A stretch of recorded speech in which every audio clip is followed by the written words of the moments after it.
dessa parte, aproveitar, é o seguinte, porque ainda tem muitas coisas maravilhosas que realmente precisam ter um crescimento nessa questão, das pessoas, por exemplo, se ele pode estar no nosso meio, tá louvando a Deus no nosso meio, por que não ele pedir um hino?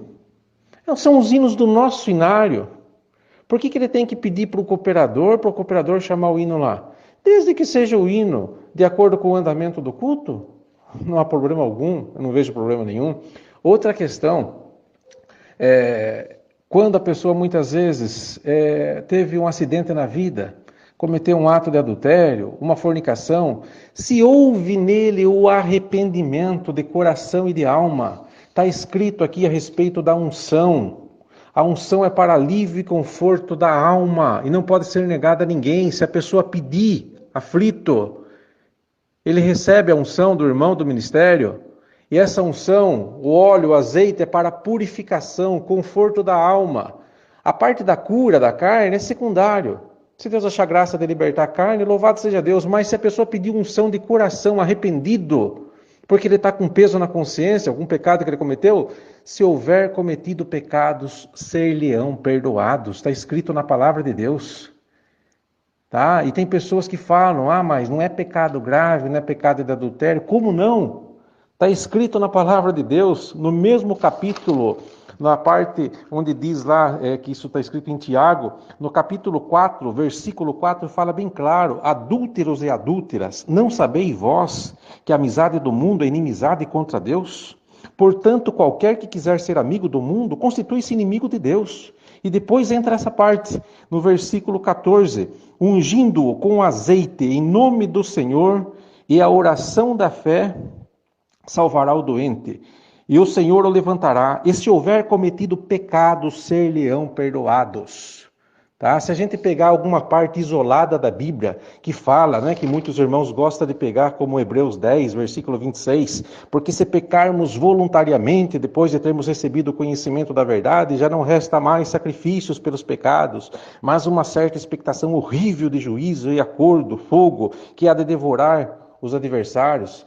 A gente tem que ver a condição que Paulo estava pregando naquele momento para o povo de Corintos ali, a situação com quem era, porque se nós pegarmos pontos isolados da palavra de Deus, nós temos que anular o evangelho inteiro. Está escrito no evangelho sobre o filho pródigo, sobre a ovelha perdida, a dracma perdida. Fala também em Tiago que o juízo será sem misericórdia para aquele que não fez misericórdia, e a misericórdia triunfa sobre o juízo. Então, nós temos que deixar desses rudimentos pobres, pequenos. E outra questão, por exemplo, louvar a Deus. Tem pessoas que louvam a Deus com a voz, coisa mais linda. Outros têm prazer de louvar na casa com seu violão e canta hinos maravilhosos. Respeitamos a igreja, não tem abertura para violão, mas tem o violino, tem tantos instrumentos lindos. Agora, veja bem, se fosse assim, se a gente fosse proibir uma pessoa de louvar a Deus, esse aqui ele cometeu adultério, ele não pode. Mas se ele tiver arrependido, e um dia ele voltar, ele foi, porque também a unção fala no versículo abaixo, por exemplo, a respeito do arrependimento, da confissão. Se dissermos que nem na parte da confissão dos pecados, fala assim, a confissão dos pecados e o perdão por Cristo, que fala em João, na primeira epístola de João, versículo 8.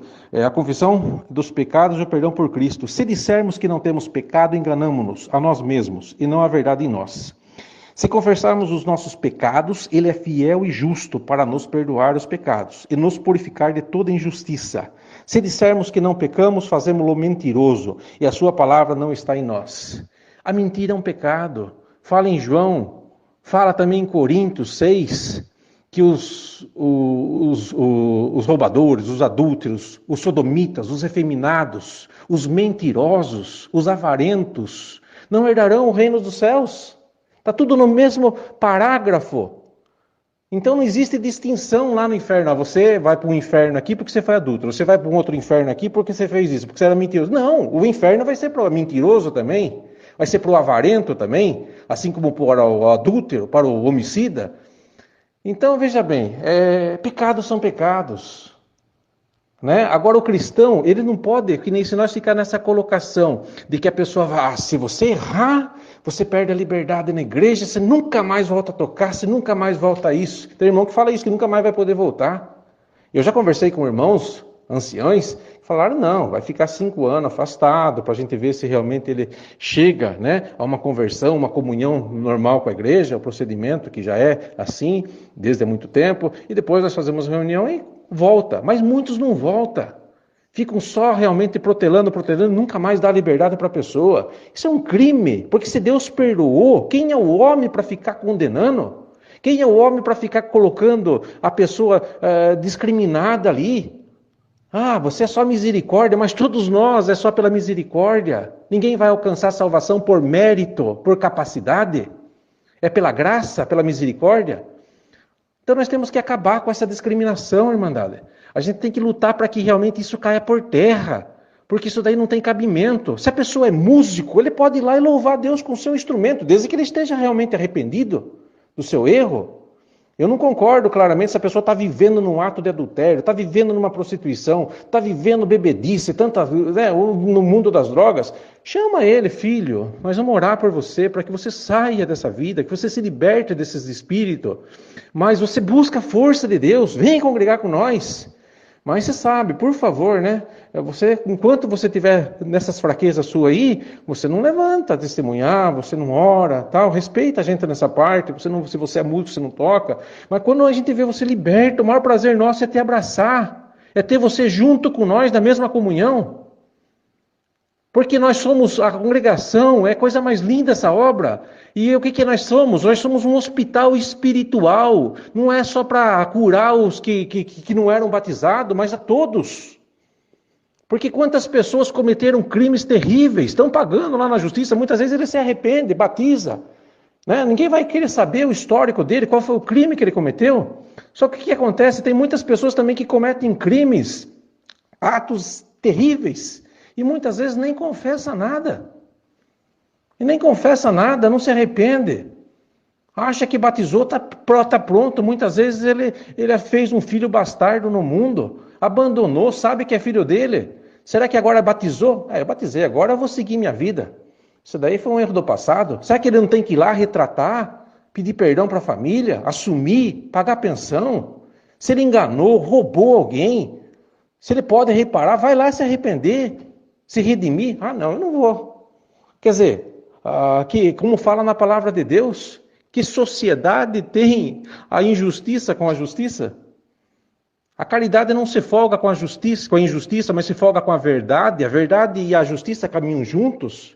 Muitas vezes a pessoa foi infiel, traiu o seu cônjuge, batizou, agora estou puro. Mas não preciso confessar? Claro que isso é o Espírito Santo que vai trabalhar na mente e no coração de cada um, mas nós fazemos isso. A pessoa batizou, muitas vezes ele era um pedófilo, abusou de uma criança, muitas vezes ele até matou e ocultou o corpo. Será que ele não tem o peso na consciência? O Espírito Santo vai manter ali, mas nós não podemos dar uma falsa esperança para ele de que ele não tem que confessar os seus pecados? Se ele tem que estar num país onde a pena por um crime desse pode ser a morte, ele perde essa vida aqui, mas ganha a vida eterna, porque o Senhor falou, aquele que perder a sua vida por amor do meu nome, do Evangelho, ganhará. Mas quem procurar salvar a sua vida, perderá. O Senhor não veio para poupar a nossa carne, Ele veio para levar nós para o céu, para o reino da sua glória, libertar nossa alma da injustiça, do pecado, da mentira.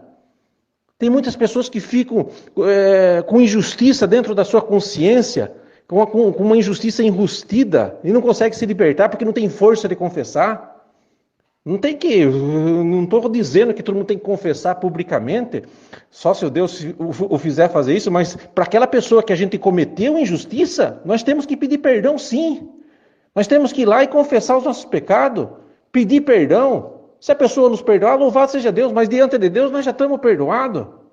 Agora, pedir perdão só para Deus e não vai pedir perdão para aquela pessoa que eu enganei,